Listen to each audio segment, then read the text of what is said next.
From the Cronkite Studios in downtown Phoenix, this is Cronkite News. Hello and welcome to this special edition of Cronkite News. I'm Jackie Padilla. Thanks for joining us. From borderlands to business, from education to law enforcement, our Cronkite News staff works in teams to deliver news on specific topics of interest to Arizonans.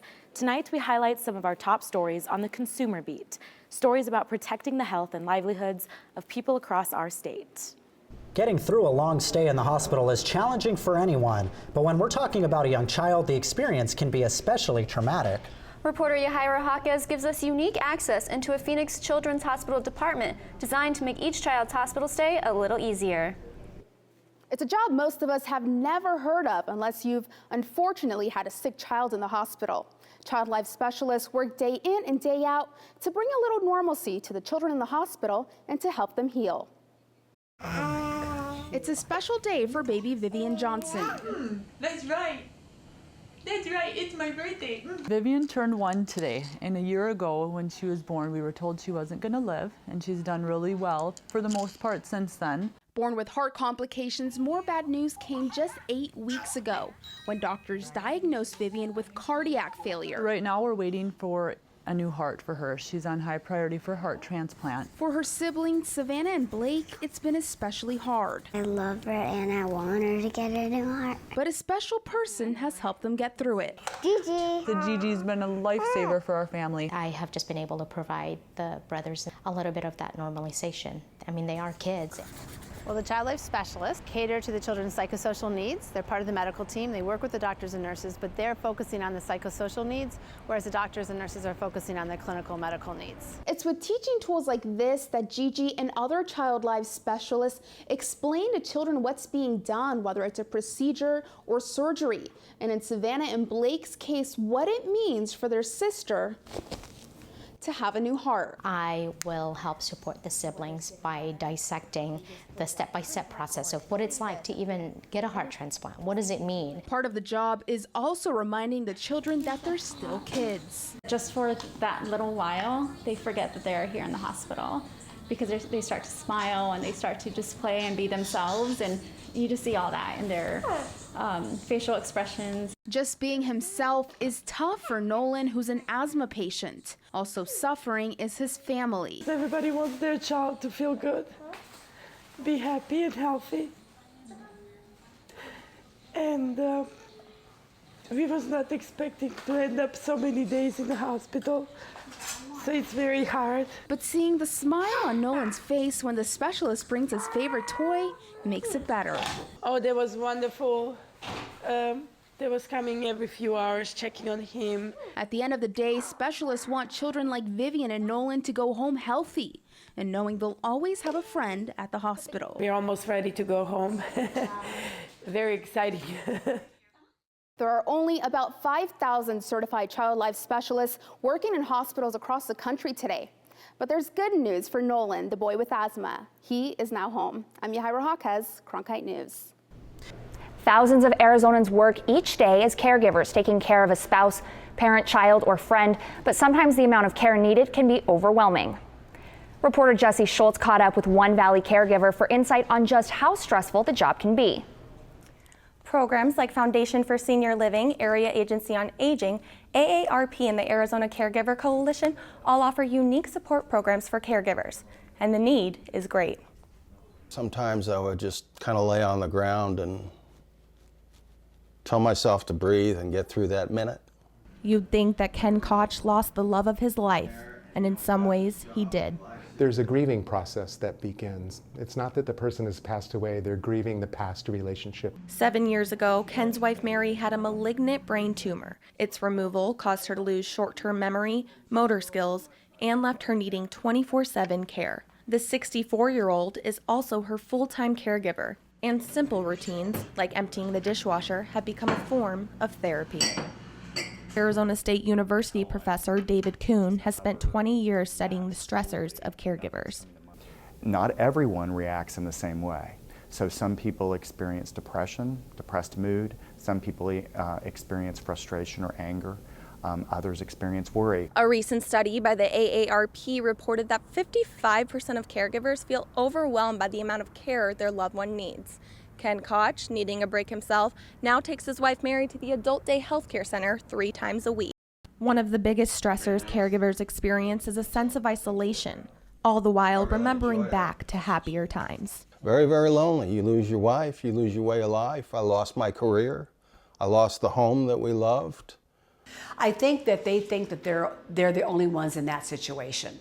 They don't understand that there are so many in that situation. In fact, according to the AARP, there are more than 45 million registered caregivers like Ken across the country. It's very important to find ways to take care of themselves, because if they go down, it's not just themselves that's going down, it's also the person that they're providing assistance to. While Mary's injury was one of the biggest changes in Koch's life, he calls it an inspiring journey. I've learned so much about loving another human being. To learn more about resources in the Valley, you can attend Foundation for Senior Living's Caregiver Resource and Relaxation Retreat on November 13th, or find the Area Agency on Aging Senior Help Hotline on our website, cronkitenews.azpbs.org. Live in the Media Center, Jesse Schultz, Cronkite News. The Arizona Coyotes start their season Friday night against the Los Angeles Kings. One of the players will be suiting up for the first time. Cronkite News reporter Allison Cummings is live in the Media Center with more. Max Domi was drafted by the Arizona Coyotes in 2013 as the 12th pick, and he earned himself a spot on the roster for the first time this season. But there is more to this athlete than just on the ice. For the white team, number 16, Max Domi.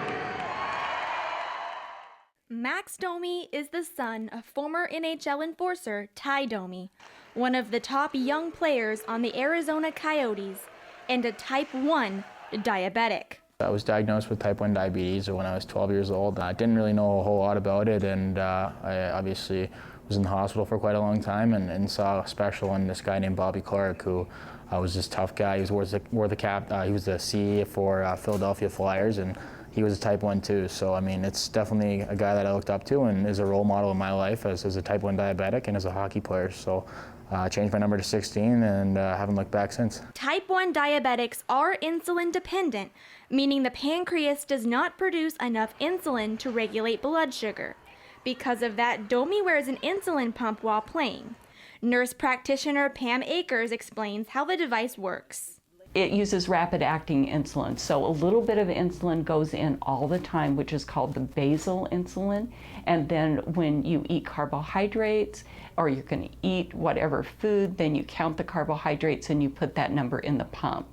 This lifestyle is something Domi embraces and feels will not hold him back. I usually don't really like to talk about the challenges, to be honest, because I mean, a challenge is whatever you make it out to be. I mean, if you look at it as a negative, then it's gonna, impact you in a negative way. But if you spin it into a positive, it's gonna do nothing but push you forward. Domi talks to kids with diabetes and lets them know there's nothing they can't do and they can always achieve their dreams. In the Media Center, I'm Allison Cummings, Cronkite News. According to the Centers for Disease Control and Prevention, 1 in 10 women report drinking alcohol while pregnant. A new study out this week says that unlike past research has shown, no amount of alcohol is safe for developing fetus. Children whose mothers drink alcohol during pregnancy can have a wide range of symptoms, including heart defects, lack of cognitive ability, impaired coordination, and weak impulse control. Because of these health effects, many of these children have a hard time transitioning into adulthood. In fact, 35% spend time behind bars. Cronkite News reporter Jesse Schultz caught up with one Valley family coping with this disorder. Children who suffer from fetal alcohol spectrum disorder are often helped by health and education programs in grade school. But I found the resources for adults with FASD are slim. The thing is, you know what it is in your head.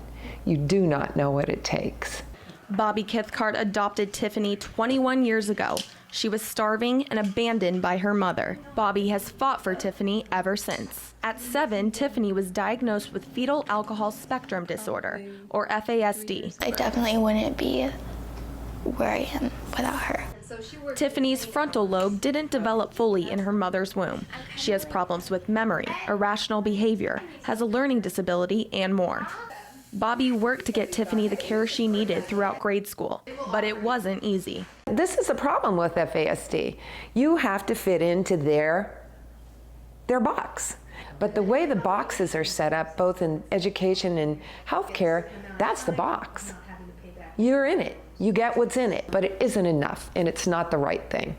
One of the most interesting and challenging aspects of fetal alcohol syndrome or fetal alcohol spectrum disorders is the range of difficulties, the range of physical and intellectual disabilities that can be caused by it. The Arizona Department of Health told me in 2014 there were 33 babies born with FASD just based on their physical appearance. This model shows the smaller eyes, flat nose, and flat upper lip that most babies with FASD have. Tiffany is having a tough time adjusting to adult life. Budgeting, planning, organizing, and keeping a steady job is hard. Like I turned 18 and I was kind of depressed because life hit me all at once. There really are no resources for young adults with FASD. The system doesn't see them at all. And so you get to be 18, goodbye, good luck. Sarah Ruman of the Bureau of Women and Children's Health works to keep babies and adults from winding up with this very preventable disorder. Well, we are all about prevention, and so we would like to get the message out that there's no safe time, no safe amount, and no safe type of alcohol during pregnancy. Bobby says the message is good, but not good enough. God, I'd like to kind of help the state health department understand that they need to get out of the primary prevention mode and start helping these kids. And Tiffany is one of the lucky ones to have the unconditional help, support, and love of her family. Tiffany told me she hopes to attend college to be a physical therapy assistant in the future. Cavities, they're painful and costly, but there is a way to help prevent them. Cronkite News reporter Alicia Leonage tells you how you can take care of the problem at the root. We all know the key to a healthy mouth is good oral hygiene and regular checkups at the dentist. But what most don't know is that bad dental health can lead to other issues. The Pew Charitable Trust recently gave Arizona a C- for poor dental health performance in placing dental sealants on children from low-income families. Dentist Antu Becker performs the procedure every day for Native Health. It helps to prevents the food from getting stuck on the pits and fissures of the biting surfaces. The process of a sealant is not only simple and painless, but it is also 1/3 of the cost of a filling. A recent news release by Delta Dental stated that 31% of US parents say that their kids miss school due to dental problems. Although dental care starts with prevention, Delta Dental's Vice President of Communications and Community Benefit, Sandy Perez, says the insurance provider wants to help improve the overall rating through education. If a child's healthy, they're going to be able to pay attention, they're going to be able to learn, they're going to be able to eat healthy and sleep at night and be rested and be really present at school and able to learn. Perez hopes to help fill Arizona with more healthy smiles by not only educating, but also by increasing access for people living without dental care. In Phoenix, Alicia Leonage, Cronkite News. Dental health professionals advise the best way to avoid cavities is to brush twice a day, floss, and limit the amount of sugary foods. And even with sealants, it's important to continue those good dental habits. The National Immunization Survey revealed that Arizona was the worst in the nation for measles, mumps, and rubella coverage rates. Reporter Jesse Schultz found out what exactly this data means. I have a son. He's not vaccinated for anything. According to the National Immunization Survey by the CDC, Arizona has an 84% coverage rate for measles, mumps, and rubella vaccinations, the lowest rated in the nation. One House representative, who is also the executive director of the Arizona Partnership for Immunization, is concerned by the lower rates. For a number of years, we were making progress and our numbers were going up. And the fact that this is trending downward would be the reason to be a bit concerned. The state health department says a 95% coverage rate is needed for Arizonans to be protected from a measles outbreak, and that the survey's data isn't as accurate as their own. Our data represents 240,000 children in Arizona specifically, and our coverage levels are close, if not at or above, the national coverage levels. The NIS is a random phone survey that only covers 15,000 children nationwide. Parents who don't vaccinate say they're concerned about the health risks. It's definitely a red flag, and autism does run in my family. But McCune Davis and Christ both say that parents need to do their own research. And they are doing it in some cases based on old studies that suggest that MMR vaccine causes autism, which has been totally debunked. We need to do a better job of making sure people know, A, how dangerous these diseases are, and B, that vaccines are safe. Richardson says, in the end, it's the parents' decision. Ultimately, it comes down to their child and what they think is best for their child's body. In Phoenix, Jesse Schultz, Cronkite News. The Arizona Department of Health Services has a plan to increase vaccination rates by making it easier to get a vaccination, reducing barriers to get shot records, and educating the public on the dangers of low coverage rates. It's a health issue few people want to admit to dealing with, head lice. But Arizona is one of 25 states dealing with super lice. Researchers say the pests have developed a resistance to over-the-counter remedies and are much harder to get rid of. I met with a couple experts to see just how common this really is. Someone that you are friends with has lice.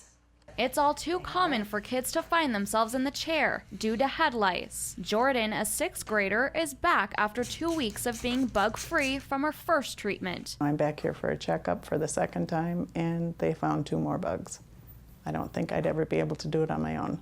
Lice is a common problem. According to the CDC, there are roughly 6 to 12 million infestations in the U.S. each year. And now over-the-counter remedies may not be working as well. The term super lice does not imply that there's something that's untreatable. It's still treatable. There's prescription routes. But again, there's a lot of information that's out there. Many are turning to lice treatment centers to help get rid of the bugs. So this is a baby, a teenager, and an adult. The advice from the pros. Like I said, the really only effective way to remove head lice is by combing. And use a comb with very small grooves. If you don't, it's not going to get a nit off the hair. And a nit is an egg, and it's on one side of the hair shaft, and it's very sticky, and it's very hard to remove. As for Jordan, now bug-free, her grandma will continue to check her and advises many to do the same for their kids. They need to be vigilant about the nurses at the school not letting children back unless their heads are clean, and to check the children's heads thoroughly.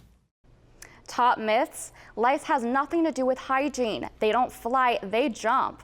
And they crawl. Lice can't live on pets, and they don't live long if they're not near a source of human blood. The mental health system in Maricopa County is getting a facelift. Jesse Schultz found out just how many changes have already happened and what's expected in the upcoming months. Mercy Maricopa made changes in all of the main crisis providers in the valley. This includes the relocation and expansion of the Psychiatric Urgent Care Center in Phoenix, the opening of a psychiatric emergency room in Mesa, and the addition of respite beds at the one in Peoria. Officials from Mercy Maricopa told me they want to change the way mental health is accessed and dealt with throughout the valley. I look at what we do at the UPC now, I look at what we're going to be doing in this building, and it's still not good enough, right? It's really not. But it is so much better. Providers and advocates are widening the door to the healthcare system in Maricopa County, literally. The open house for the relocation and expansion of Connections AZ Urgent Psychiatric Care Center was a reason to celebrate. The changes included a 24/7 hotline, crisis mobile teams, walk-in lobbies with no denial of help, and more respite beds to allow someone in a crisis to take the time they need to relax. And so you could say that in a really very short time, in less than a year, we went from less than 50 crisis beds available to the community to about 150. The new changes are also expected to take a load off of ERs and give police more options for people who need help, not jail time. So it's going to be a lot easier for us to bring someone down here, get them in the intake, and get back out on the streets. Mercy Maricopa wants to change mental health from an outsider's perspective, too. We have to work really extra hard in getting back out and getting ahead of this stigma. We still have a long ways to go. This building is nothing more than a blank slate. It's an unfinished building today, and the crisis system is unfinished. This is a blank slate in which we need to experiment, continue to criticize, continue to think of what can we do better? How can we treat people better? Connections AZ Urgent Psychiatric Care Center is set to open in December. The collaboration of the crisis center providers will serve the 4 million plus people that live in Maricopa County, one of the biggest in the nation. In the broadcast center, Jesse Schultz, Cronkite News. Are you one of the 1% when it comes to your contacts? If not, the Centers for Disease Control and Prevention says you're risking your vision. It was just last week when Audrey Perkle, an ASU student, rushed to the hospital. My eyes were very, very red, like completely bloodshot, but like my left eye, it was just like black. I could not see out of it. It all happened after wearing her lenses for about 14 hours the day before. But that doesn't surprise a local optometrist. Well, that's why I'm suggesting daily disposal, because I know this is happening. According to the CDC, 41 million people in the U.S. wear contact lenses. 99% of wearers do not wear or care for their lenses properly, putting themselves at risk for severe eye infections. Blink again, good, and look straight ahead. Most of the problems occur when patients tend to abuse contact lenses, when they don't take them out at night, when they don't clean them properly. Especially living in such dry climates here in Arizona, it's crucial to keep your eyes hydrated and clean. It's as simple as taking care of your contacts case. Doctor's orders: always dump out the old solution and never just cap it off. Also be sure to never use the tap water to refill your case. Always use the correct contact solution. If you adhere to simple principles of cleaning lenses, you shouldn't have any problems long term. And for Perkle, she says she's now taking better care of her lenses. Oh yeah, I like wash my hands all the time, like even just in general, and I clean my contacts before, during, and after. Like I put drops in all the time, and I'm like very careful about it now. You should always remove your contacts and call a doctor right away if you experience any redness, pain, or discharge in the eye. To learn more, go to cdc.gov. Dust storms can cause us many problems like uprooted trees, high-speed winds, and property damage. But those storms can also affect your pets. Reporter Jesse Schultz is in the broadcast center with details on valley fever. Yes, the dust storms can also be the cause of this lifelong sickness for valley pets. While he may sound like your typical dog, Great Dane Relay has overcome quite a bit in his 9 years. Last February, his owner noticed an abscess on his leg. So we started treating the abscess, and then we went back to our regular vet because he wasn't getting better. And then they tested him for valley fever. The results came back positive. The emergency vet visits, the initial medication, we were right around $2,000. Now, monthly maintenance, it's about $75 a month. A recent study by University of Arizona estimates that 4% of dogs in Pima and Maricopa counties will be infected with valley fever. Arizona Humane Society veterinarian Melissa Thompson sees an average of 3 to 4 new cases of valley fever a week. We don't generally put dogs up with valley fever for adoption because the costs that are incurred for people. Professor Jason Eberhardt from Midwestern Animal Clinic says valley fever is really unpreventable. And then people go out in the environment during those times of years, in the fall and the winter, and then they're exposed that way. Even common activities in Arizona, such as taking your dog for a hike, can potentially expose them to the fungi that live in the soil that cause valley fever. Though Relay's valley fever is an added expense, the Allert family is happy he's finally healthy. Our children would be devastated without him. We are so happy that he's 9 years old and we still have him. I think that when you have an animal, you take on that financial responsibility. It's estimated that Arizona dog owners spend about $60 million a year treating their pets with valley fever.